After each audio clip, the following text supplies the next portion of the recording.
Hey everyone, thanks for joining. People are still filtering in. We're live right now, but we're just going to give it a couple more minutes or a couple more seconds for people to join, and then we'll get started.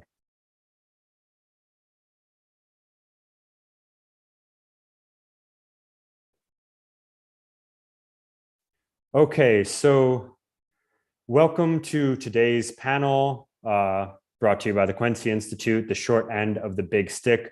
Military families bear the brunt of our foreign policy. And if you're not familiar with the Quincy Institute, it's a DC-based think tank that advocates for a more diplomacy-centered, restraint-oriented foreign policy that's less reliant on military intervention abroad. And you can go to our website and our mission statement to find out more. I'm going to introduce our impressive lineup of panelists today. And we're in no particular order joined by Sarah Streyder, who is an advocate, organizer, and proud military spouse. And she is also, she has founded the Secure Families Initiative in 2020, which is a nonpartisan nonprofit that trains and mobilizes military families to be voters and advocates for their communities. She has appeared on CNN, Fox News, the New York Times, and other outlets. Next up, we have Elizabeth Field. She is a director with the Government Accountability Office's Defense Capabilities and Management Team. And there she leads the team's work on the Department of Defense's enterprise management and business operations reform. Prior to joining the Government Accountability Office in September 2017, she served as Chief of Staff and Senior Advisor to the Undersecretary of State for Civilian Security, Democracy, and Human Rights. We have Colonel Christopher Reid, who is an active duty Air Force officer with over 20 years of expertise as a command and control operator, military operational planner, and air battle manager. And then last but not least is myself, and my name is Adam Weinstein, and I'm a research fellow here at the Quincy Institute, and I'll be hosting today's panel. And so with that, we're going to try to jump right into questions. And I'm going to start with Sarah. Sarah, can you give us basically an overview of some of the challenges that military families are facing right now? Yeah, thanks, Adam. And thanks to Quincy for hosting this panel. Overview of challenges facing military families is a hard question to keep under 2 minutes, but I'll try my best. Two of the biggest buckets can be categorized as economic and then health related. So in that economic bucket, we've got really high levels of food insecurity. Latest reporting showing that 1/3 of military families experience a level of food insecurity, which may be surprising to some in the audience, less so to some in the audience whose names I saw pop up. If you want a little more detail about that, I know Quincy recently posted a blog post about that goes into some detail. You've also got, for military spouses, high levels of and underemployment. If I remember correctly, the pre-pandemic rate was something like 26%, and that was before COVID, compared to much lower single-digit rates for civilian counterparts. So economically, our military families, especially those on the lowly enlisted ranks, tend to struggle in that regard. And then in the health bucket, I think the most important thing to flag are mental health outcomes. I think a lot of folks in this audience are probably familiar with the suicide epidemic facing both active duty military and veterans, but families are not immune to these challenges either. 25% of spouses in latest reports have a current diagnosis of generalized anxiety disorder, which is far higher than the 3% civilian estimate. And there's a recent report that's showing 42% of military teens report low mental well-being due to the isolation and frequent moves of this lifestyle.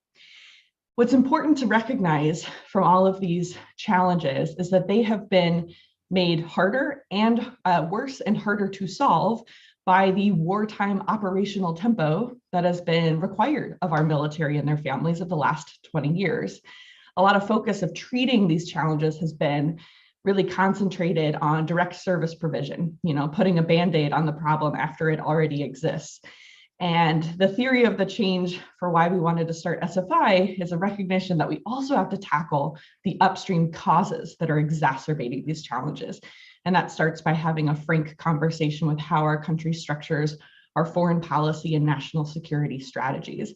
That's why we founded SFI, because all of these hidden costs of war we knew needed to be less hidden anymore.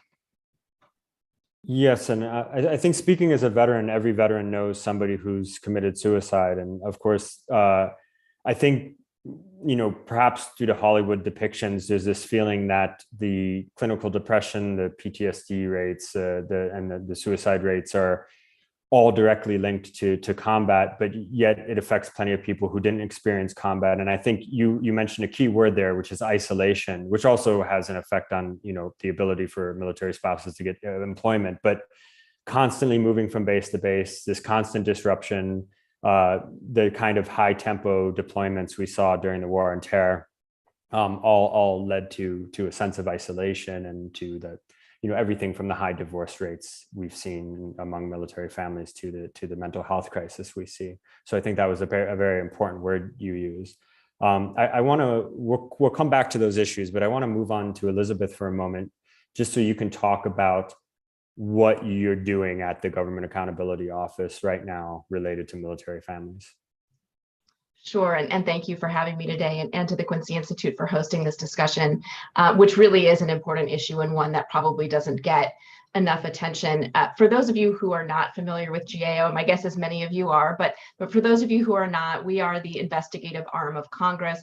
We are a nonpartisan legislative branch agency, and our mission is to improve the efficiency and effectiveness of government programs through fact-based objective analysis.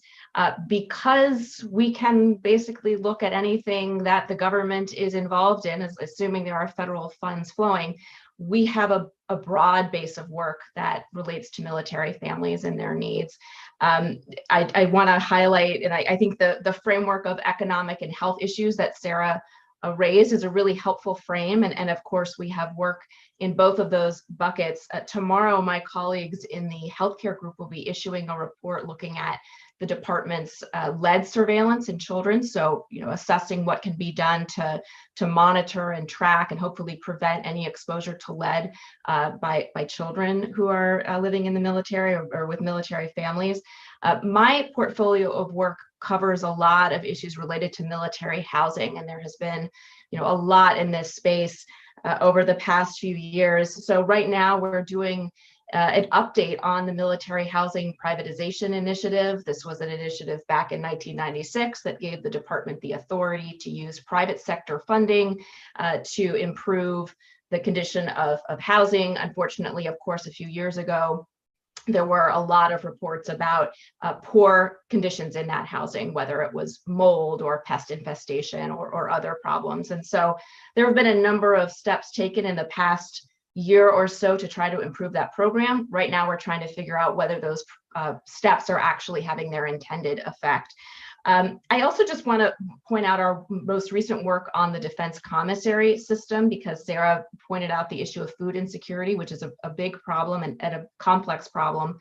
Of course, access to low and reduced price groceries is a really important part of that. We found recently that the commissaries are not necessarily providing the savings that they were intended to provide. We can maybe talk more about that in a little bit, but bottom line here is that almost any issue, whether it's education, housing, healthcare, whatever, GAO is doing work in those areas. And of course, the housing issue is so important. So I think we should focus some time on it. I remember during a time at Camp Lejeune, this is now 10 years ago, but I was in the French Creek area of Camp Lejeune, and some Marines will remember that there was a euphemism that was used for French Creek, which you can just imagine. There's a popular show with the same title, and it did smell like sewage when you would get close to the chow hall, and we used to make a joke, well, follow the smell of sewage to the chow hall and you're in French Creek, which was kind of off in the corner of Camp Lejeune. And it was pretty obvious that the enlisted barracks for the single Marines who weren't married, so they weren't on the base housing, definitely had mold. So there is this issue.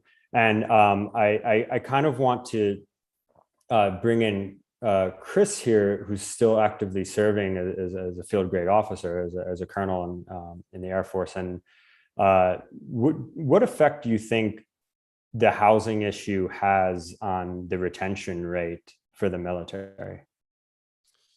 Yeah, thanks, Adam. I just wanted to say thanks to the Quincy Institute as well for having me. I kind of got here because of the past year in a fellowship with the Center for Strategic International Studies, where I got into a project with Caitlin Welsh looking at food insecurity in the military. And so I think from that panel, it's I have done some foreign policy work over the course of the year as well, but we sort of spilled off into this area, which has been very rewarding for me to contribute to.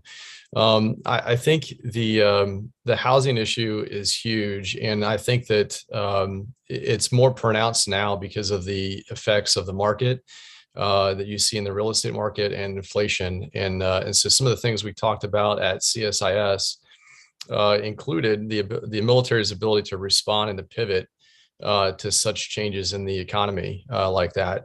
Look, if you any student of policy or international security would know that a nation's infrastructure, to include its economy, its GDP, all of that stuff is tied together, is closely linked together. So if you were to look at the vulnerabilities of America, just like we look at some of our peer competitors, all of these things are tied, and they have a direct effect on military families in particular, who we think, that is the leading edge on the tip end of the spear when it comes to responding to crises or to defending our national interests and our livelihood. So it's crippling.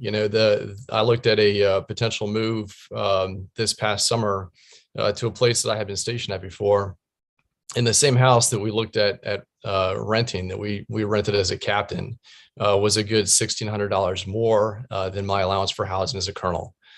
So I just wanted to kind of frame that. That's huge. So I think that, as we look at some of the issues, and we're going to talk, I think, a little bit about dual income as well today, I think that allows the military the ability to kind of pivot.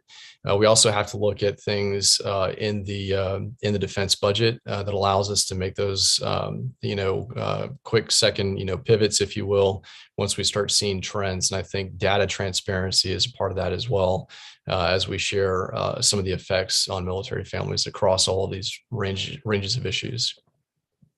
Well, let's talk about the dual income for a moment, because as Sarah pointed out, military spouses often find it hard to find jobs because they're constantly moving. And I think it's safe to say that a lot of military spouses give up their careers to be a military spouse, because there's not that many careers that allow you to move every few years and with no control over where you're moving.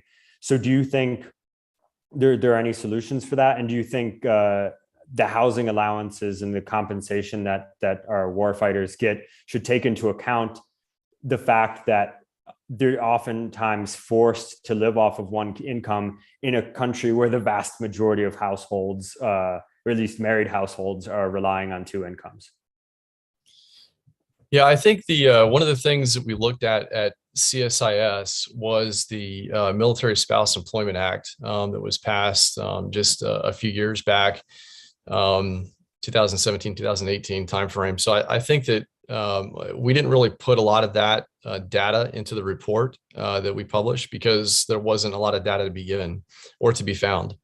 And so I think, again, on data transparency, I would like to know, as a citizen and certainly as a senior leader in the military, what sort of effect that's having to what we think is correcting a military spouse employment problem. As Sarah mentioned earlier, 2019, unemployment rate or underemployment rate for military spouses is 22%, and that's huge.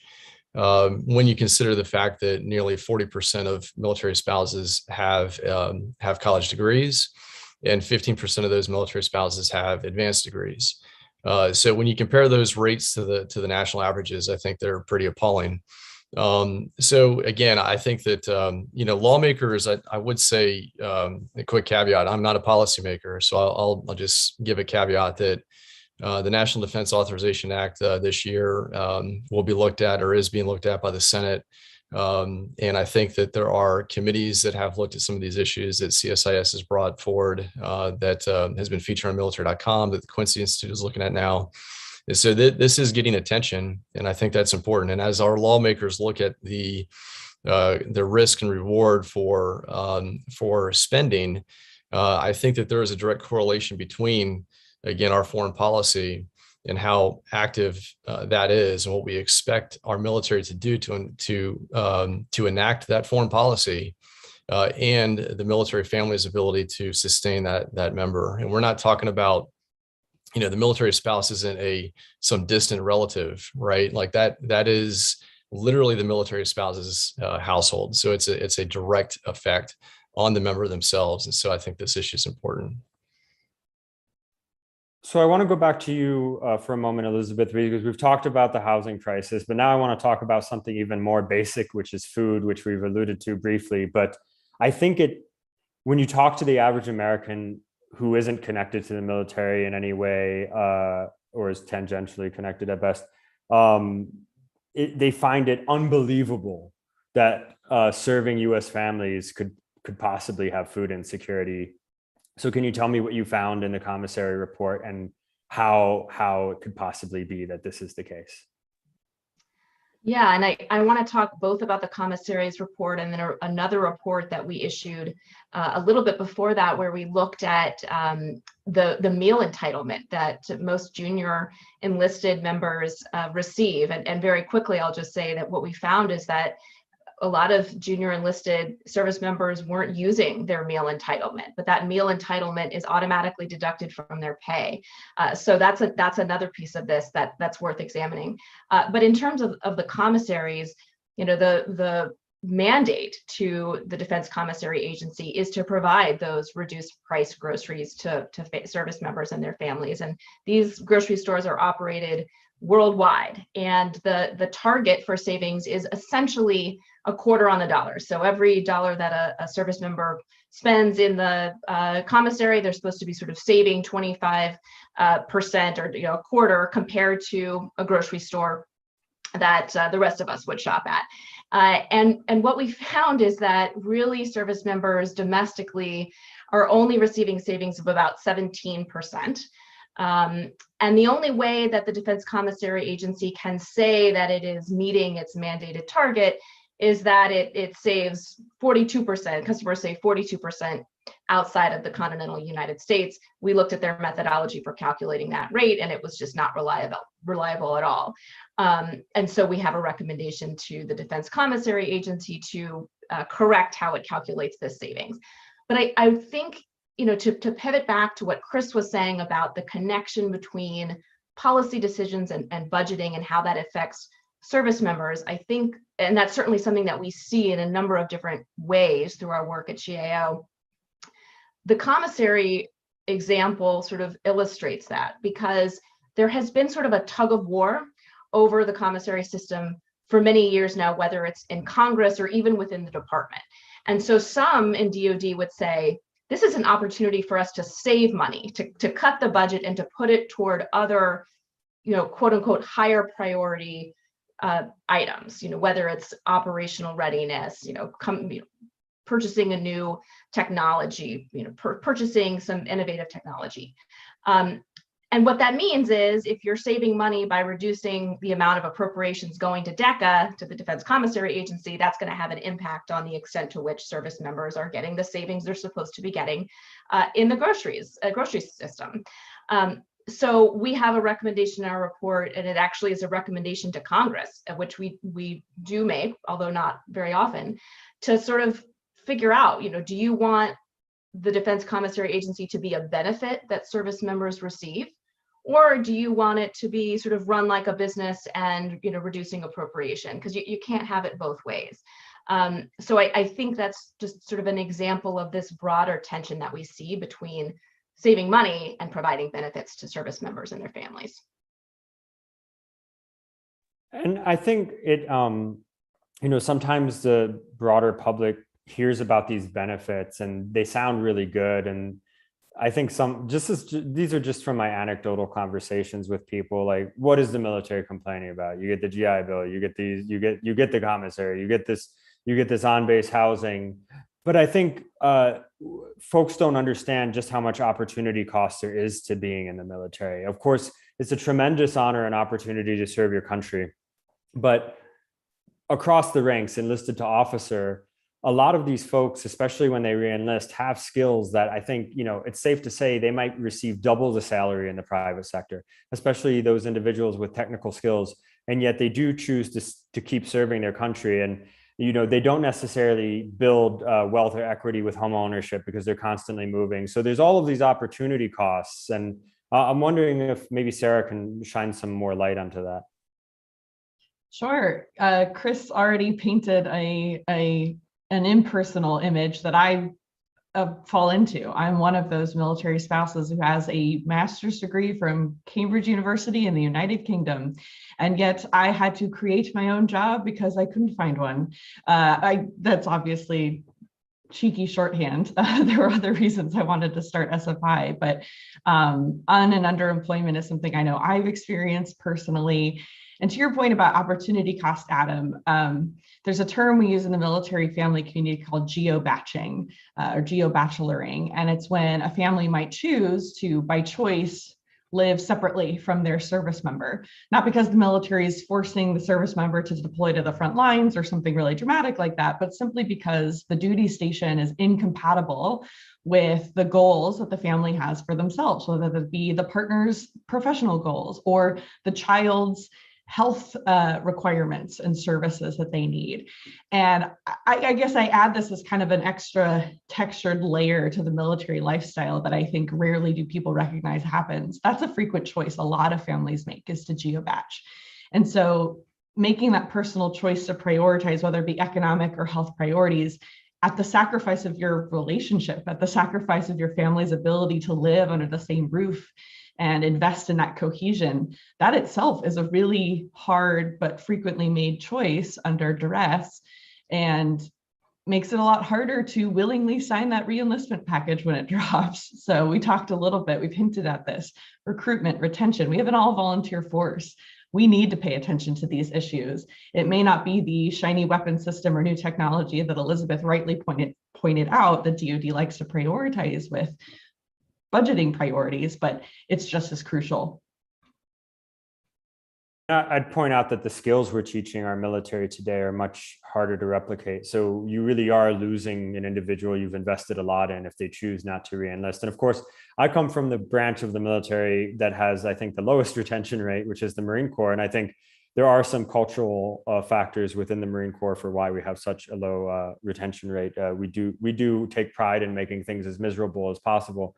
But some of this is structural, and I think it's across the services. But I do want to get into, are there differences between branches? Are there differences between being an officer and being an enlisted?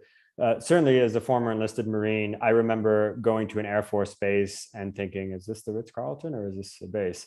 But of course, I was comparing that to the Marine Corps, to Camp Lejeune. And, I think all enlisted have a bias that has some truth to it, that it's much better to be an officer in the military.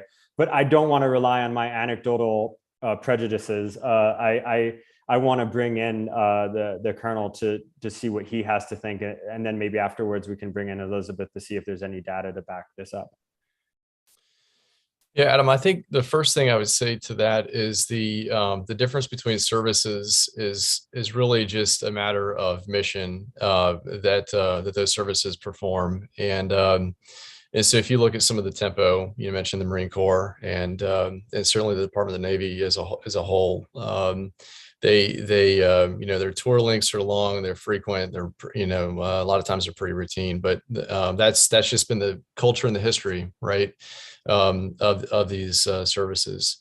So I think that you'll find some differences there, just in terms of lifestyle, but for the most part, we know that going in. What services have done in respect to frequency of moves is some services have chosen to sort of prolong duty station assignments so that some of the moves are less impacting because they're less frequent. So that there is some inconsistency between branches in that regard. And it's really just a matter of those services understanding their mission and what they can do and what they can't do and what's good for them. But just as an example of some changes that have taken place because of the realization of the cost of moves. And nowadays, I think that most military families pay out. Certainly, that's been our experience as opposed to younger days and when our family was smaller. I think differences between officer and enlisted, really it's just a matter of pay, pretty much. I would note that for the entire force, you'll find more military families living further and further away from their bases. And there's a lot of different reasons for that. As a commander, I've had enlisted members that they could not afford to live, quite frankly, in safe housing. They were close to their base because they had to, have response time. They had to, based on what they did, they would work night shift, the different stresses of their jobs, right? And so they lived closer, and when they had issues, a variety of issues, we had to deal with those. Our first sergeant had to deal with them, and I had to deal with them as a commander. So we checked out their housing, and we're pretty appalled at where they were living. Some places around the base aren't even on an approved list to reside. And so it's interesting when we look at our algorithms for figuring out basic allowance for housing, it's based on the zip code of that base. So I think that's an inconsistency, and quite frankly, it could be frictional when we look at what we need to provide for our families and our methodologies for going about that. And of course, I think, the areas around military bases are notoriously seedy. I think that's just the truth of it. As you go to Jacksonville, North Carolina, and you see barbershops, gun shops, strip joints.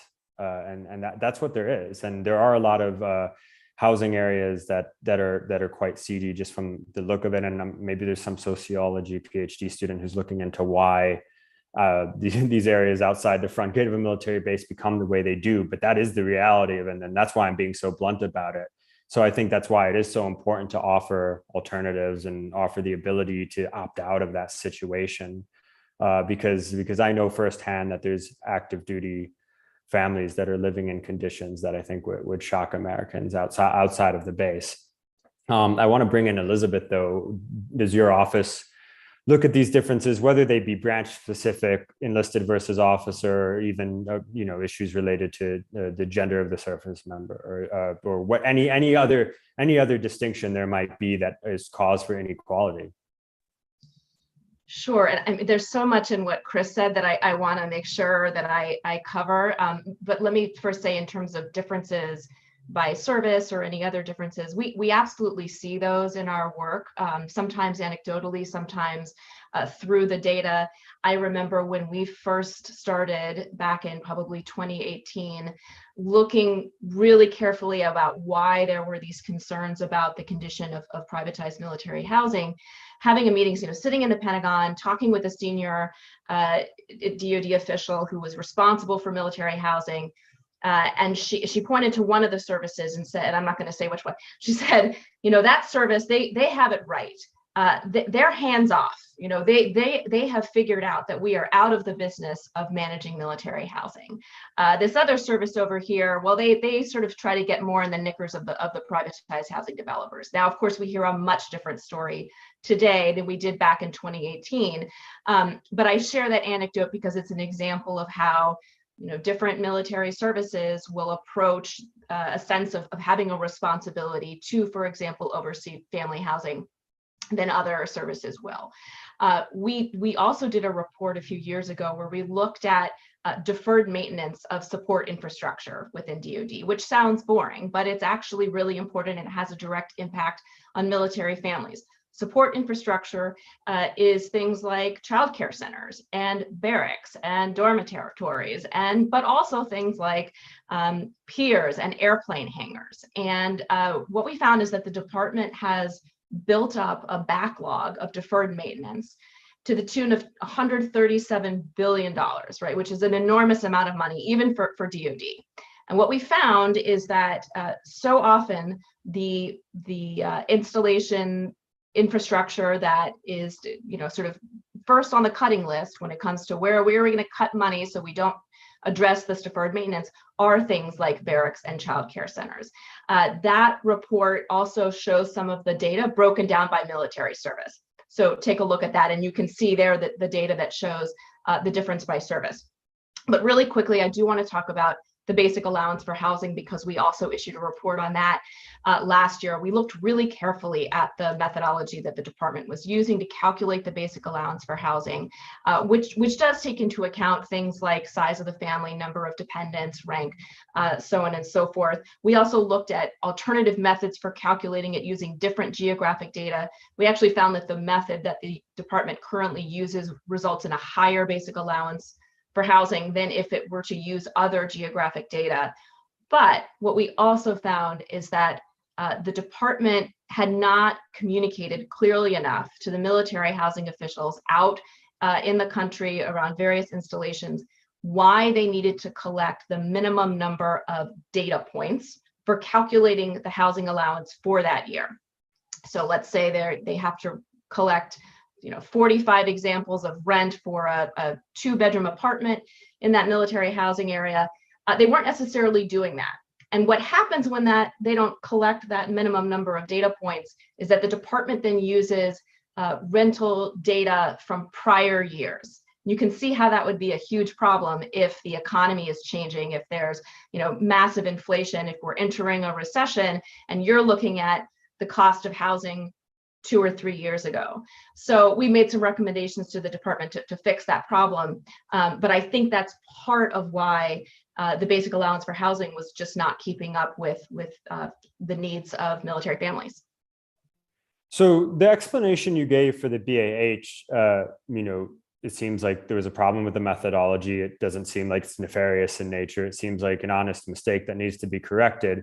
But then when you describe the deferred maintenance issue, I can't help but think this sounds like a churn 'em and burn 'em culture that the Pentagon is adopting here, where they have this massive budget and they're spending it on certain programs related to force readiness, but they're not investing in the quality of life of the people who are carrying out the mission. Do you think that's an unfair statement?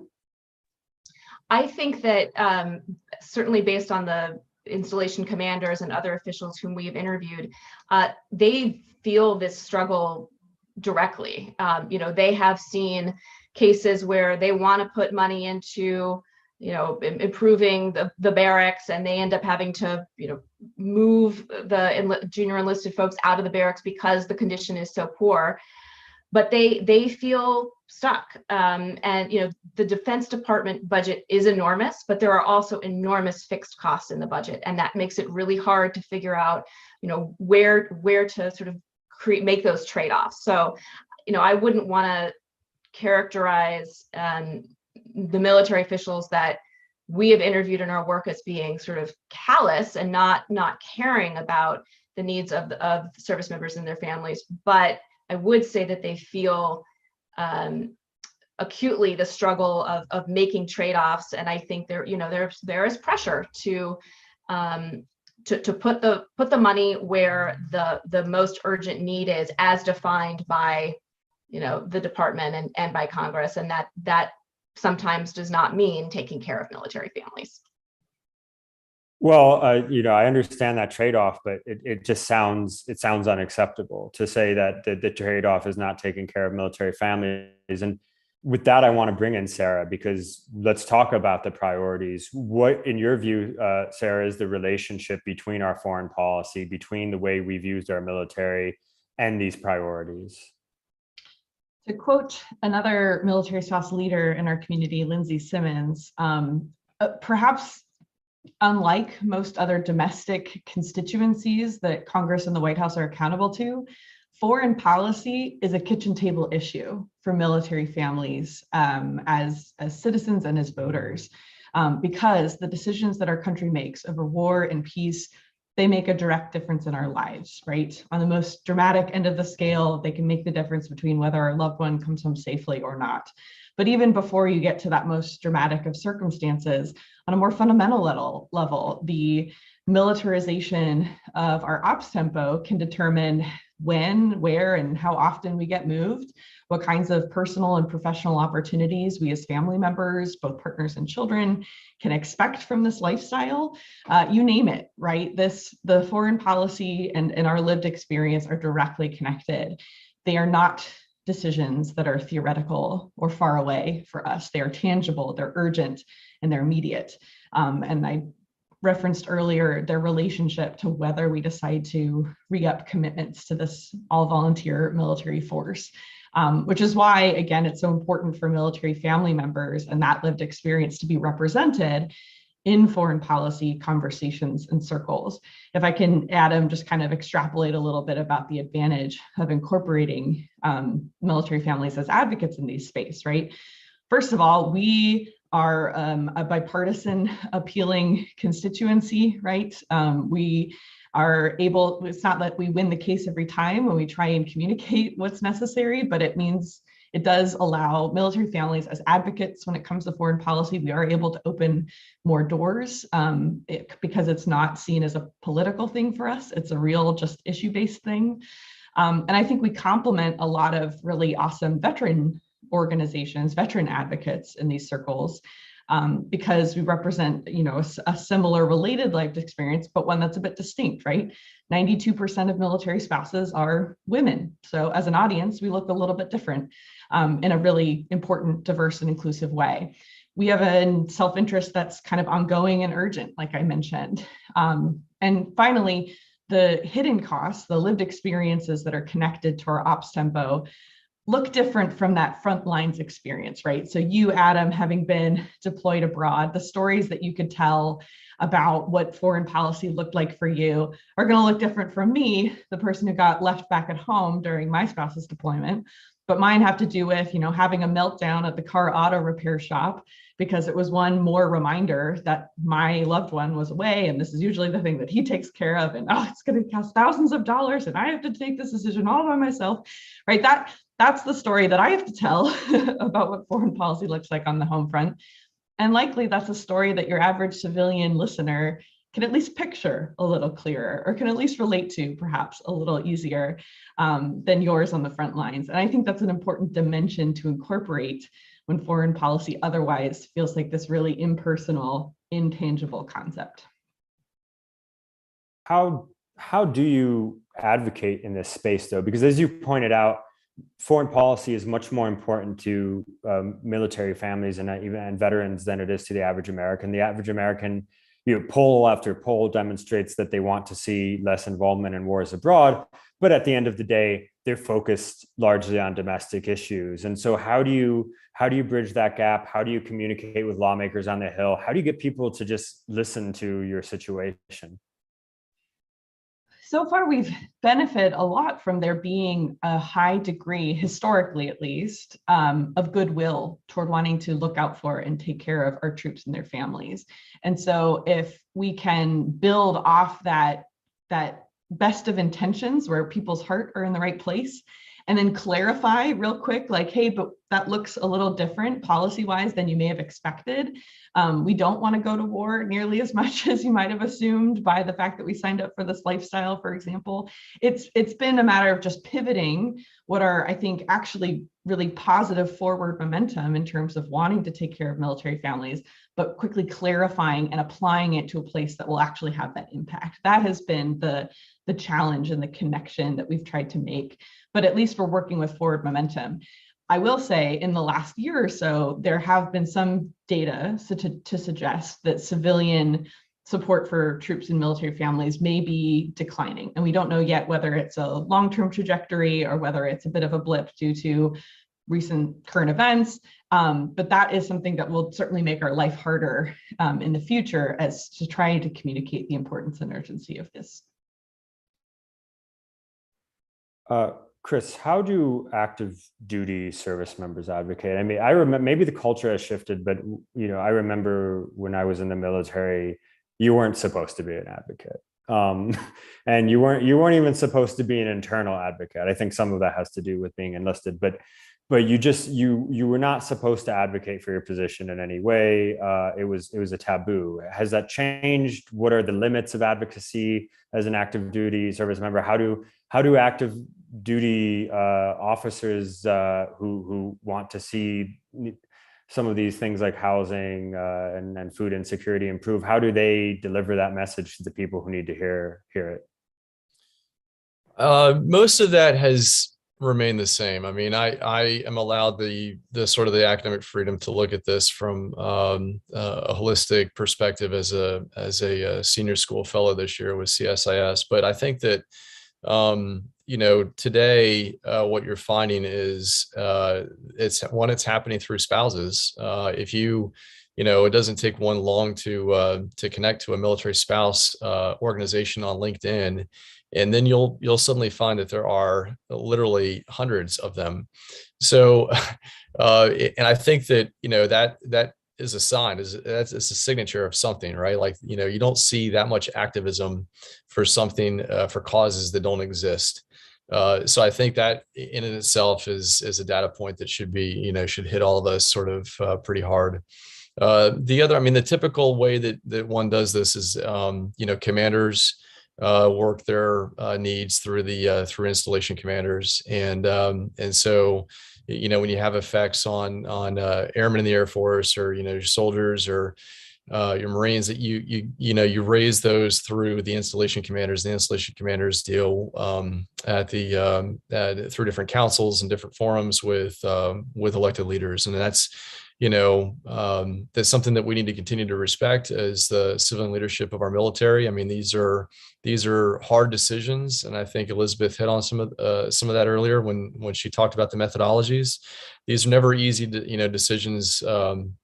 But what I would point out is from my perspective, and I think I can say this again as a senior fellow this year, when you look back over my 20 years, I think that families and certainly uniformed leaders are a little bit, we have big expectations for our military, right? We talk about peer competition. We talk about all of the high-end training that our military is going to be looking at over the course of the next decade plus.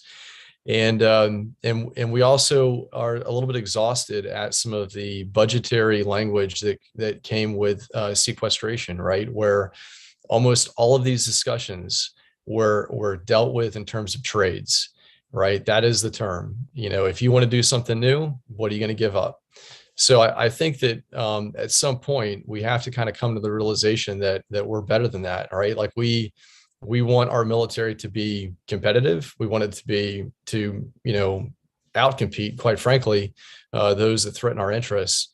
And so the root of that is the family. We have high-end systems; those are important. We have certain things that we can't stop investing in, or we're never going to get them. But there is a tail with that, and the sustainment tail is the military family. And we talked again today about the effects that has on recruitment and retention, and then just passing military service along through the decades. I think all of those components are what makes us special and what makes us stronger than the competitor. So if I could ask you a follow-up question about the retention, and maybe you can answer this in your capacity as a fellow right now as CSIS. If there was one cultural shift the military could make to increase its retention, and then one budgetary shift, perhaps in terms of quality of life, that it could make, or we don't have to call it a budgetary shift, we can just call it something that's tangible, not something that's changing the actual culture of the military, but better housing could be one of them. So one cultural shift and one tangible shift that the military could make across the board to retain to increase its retention. What would your two recommendations be? That's a tough one. I'll try to hit that as best I can. I don't know that I'll get one of each. I may get two in one category. I do think I applaud some of the services that look at the frequency of moves and the effects that has on families and their ability to sustain less frequent moves. I think that's a direct impact immediately. The other, issue is I think, and this is kind of just a plug. I wanted to get this in before I, depart today, but I think that this issue of dual military or dual income in the household is huge. That's just an obvious thing. When you look at a 22% or 20-something% unemployment rate in the military spouse community versus the 3.6% national average, I think that's an issue. And so, I mean, we're talking, this is not, your 10% discount at your local hardware store, saying thanks for your service, right? This is about changing livelihoods and making that difference. And, I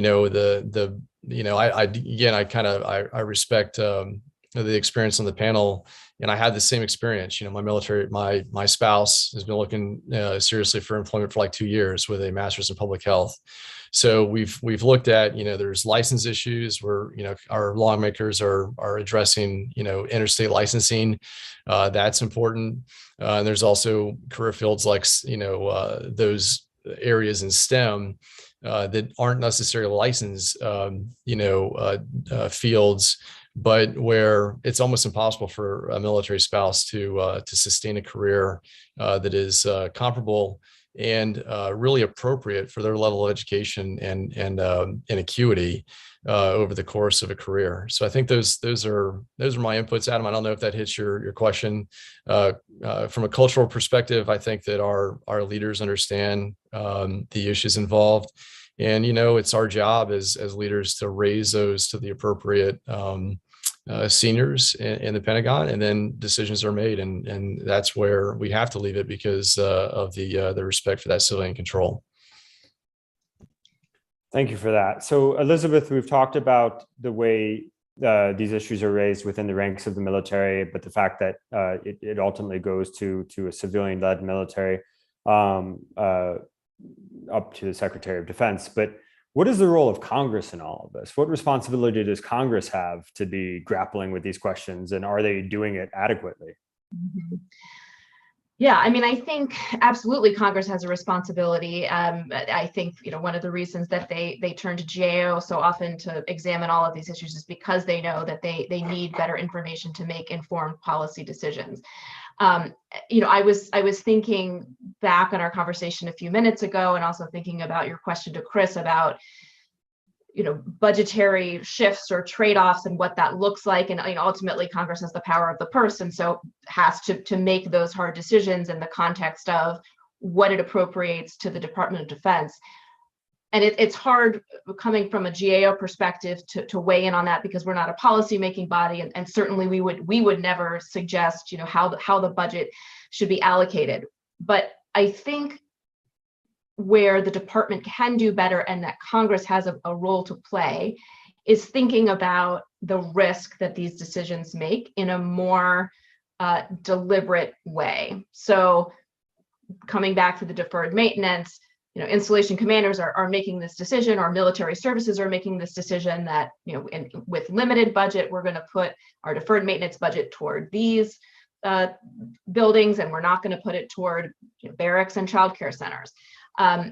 But no one is really sort of thinking methodically about, well, what does it look like from a risk perspective 2 years down the road, 5 years, 10 years down the road, if we continue sort of putting on those blinders and not putting money toward those facilities. And we've seen this in a lot of different programs that directly impact military families. So I think for Congress to demand better information from DoD about what those risks really entail, how big they are, what they might mean in terms of, for example, recruitment and retention, and then, determining from a congressional perspective, what level of risk are we willing to tolerate or not. That's a space where I think everyone has a responsibility, perhaps Congress most directly. And I hope that our work at GAO can help inform those risk-based discussions. Thank you for that answer. I wanted to bring in an audience question. It's a very specific question, but I think it's important, which is that one of the audience question claims that one of the problems with the housing allowance, the BAH, is that it's public information, and that when a BAH increase is approved because of average rental prices, landlords see this, they take advantage of it, and then they proportionally raise the rent. Is this predatory practice going on, and how can we deal with it? So I'll jump in, but Sarah and Chris might have thoughts on this as well. We have certainly heard concerns that this might be happening. And so we actually are just about to kick off a new audit next month, looking broadly at how the department thinks about the availability of housing, both on base and off base, how the BAH might play into that, impacts on the civilian population that might also be trying to get affordable housing, what this means in terms of commute times, which can have a real impact on sort of family stability. So yes, we have heard allegations that this might be going on. And so we were mandated in the FY22 NDAA to look at this issue, and we're going to be kicking that audit off very soon. Sarah, I wanted to bring you in and ask you the same question I asked Chris, which is, if you could advise a cultural change and a tangible change to the military that might increase retention, what would it be? And I think this is important because people aren't just re-enlisting as themselves, they're re-enlisting oftentimes as a family. And of course, we could talk about the trade-offs that military commanders have to make, or that the budget has to make, but the very real trade-offs that the family has to make, or even the individual service member has to make. In some cases, they may feel they have to choose continued service or choose their family. And that's a very difficult position to be in, especially if they viewed themselves as a lifer. So if you could answer the same question from your perspective, outside of uniform, but very much part of this military life.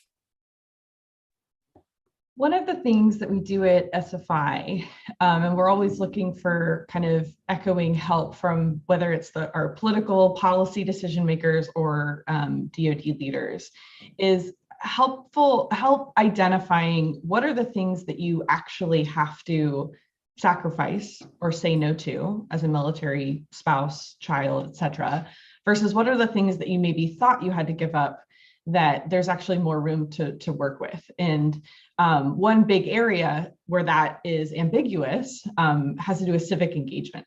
So there's often this misconception that, oh, you are a military spouse, the same rules that govern your ability to advocate or get involved in anything, quote, political, are the same boundaries and rules that Chris in uniform have to abide by, when that's simply not the case.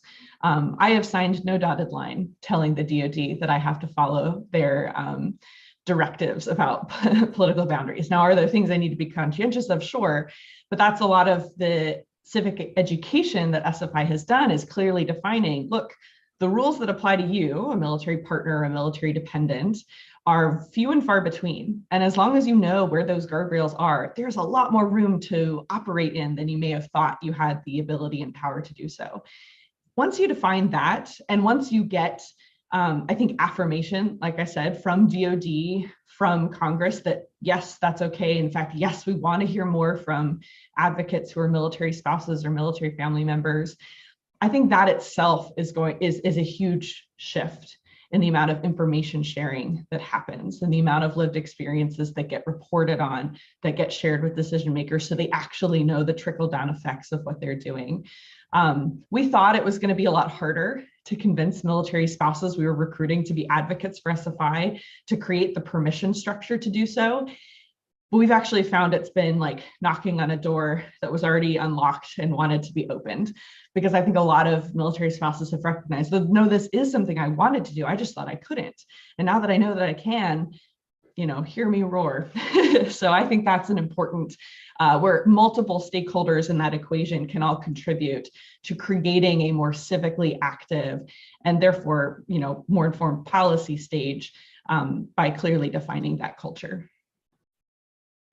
Well, thanks for that. And I'm glad to hear that people are becoming more comfortable with advocacy. And I actually think we're also in a bit of a renaissance for veteran advocacy, and not just veteran advocacy, but enlisted veteran advocacy. I think traditionally speaking, there were plenty of retired officers who were part of policy discussions, and I think their voices were important, especially given the responsibility they had within the military. But more and more, I see former enlisted becoming part of policy discussions, which I think is also extremely important because the majority of the military is enlisted.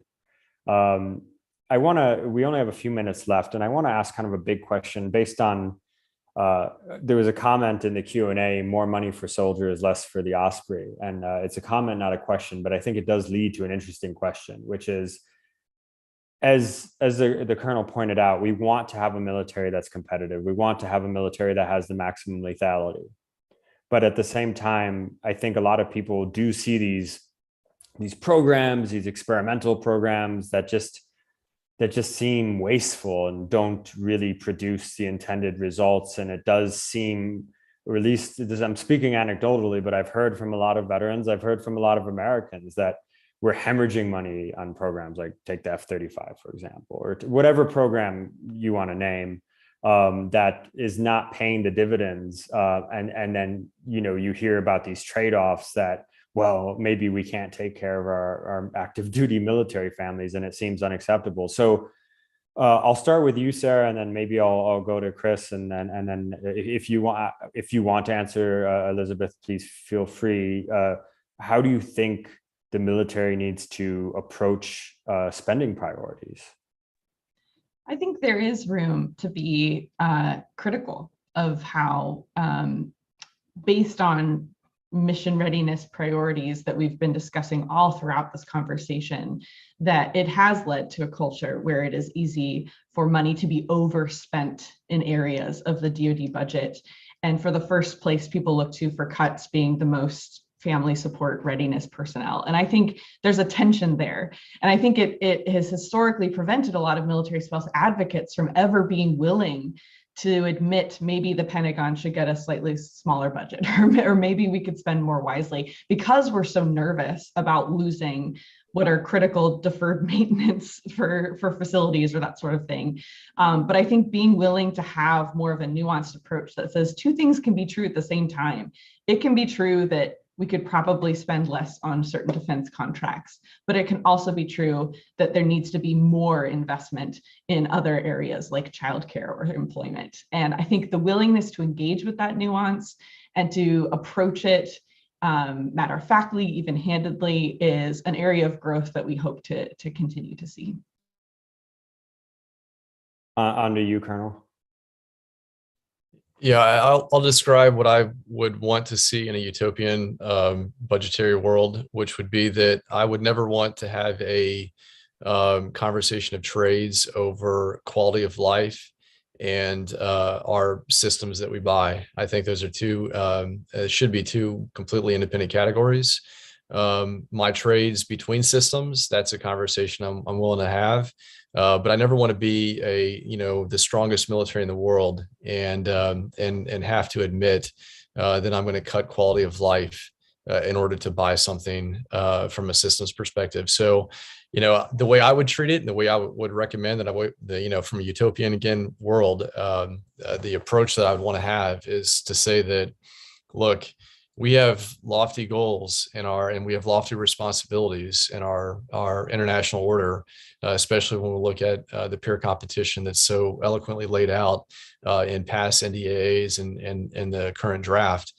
And so that requires a quality of life and a military that is, from an intellectual standpoint, and an acuity standpoint, a training standpoint, that is unlike any other that we've ever had. And so I want to kind of keep that baseline and respect it. And then I want to have a trade discussion on systems.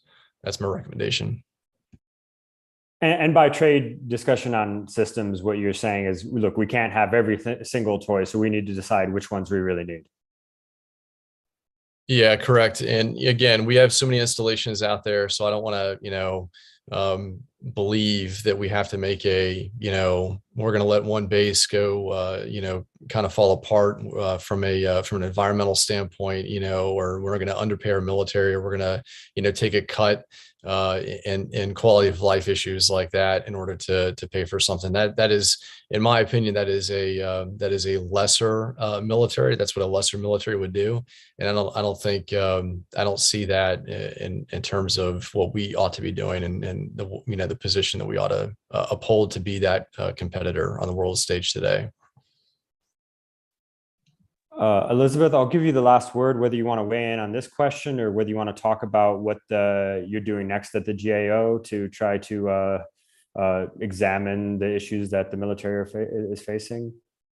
Yeah, so I think I've already said what I wanted to say about sort of risk, calculating it, communicating it, really, really taking it seriously. But I do want to point out that there are so many opportunities within the defense budget to save money and potentially put it towards some of these priorities that we've talked about today. These areas don't get enough attention. So things like reducing improper payments, right? That's not a exciting issue, but the department spends hundreds of millions of dollars in improper payments that it shouldn't be making every year. The department cancels billions of dollars in O&M funding in any given year. Those are funds that could be, put toward other uses. And of course, when we look at acquisition and procurement, there are a lot of unimplemented recommendations that GAO has made about not going, headfirst down an investment in something like the F-35 before you figured out really how much it's going to cost and how you're going to spend those dollars. So, I think just to add on to my comment about risk, it's also about thinking more wisely about the investments that the department is making and ways that the department can streamline its budget and reduce waste, which is a key problem here. Okay, well, I thank you, and I think that's a really great note to end on, or an important, maybe not a great note, but an important note to end on, and sort of a call for action. And I want to thank each and every one of you for joining us today. I think we really did, we have the perspective, we have three really different perspectives, but very important perspectives. And it's interesting, a lot of the three of you had a lot of the same stuff to say, which I think is interesting and speaks to the importance of those observations that you all have made from different vantage points, and yet they seem to point in the same direction as to the kinds of actions that need to be taken. And I want to thank everyone who listened. If you want to know more about the bios of our speakers, you can go on the landing page of this event and learn more about their work. So thank you for joining us today for this very important topic, and I hope we can have you back sometime. Thank you.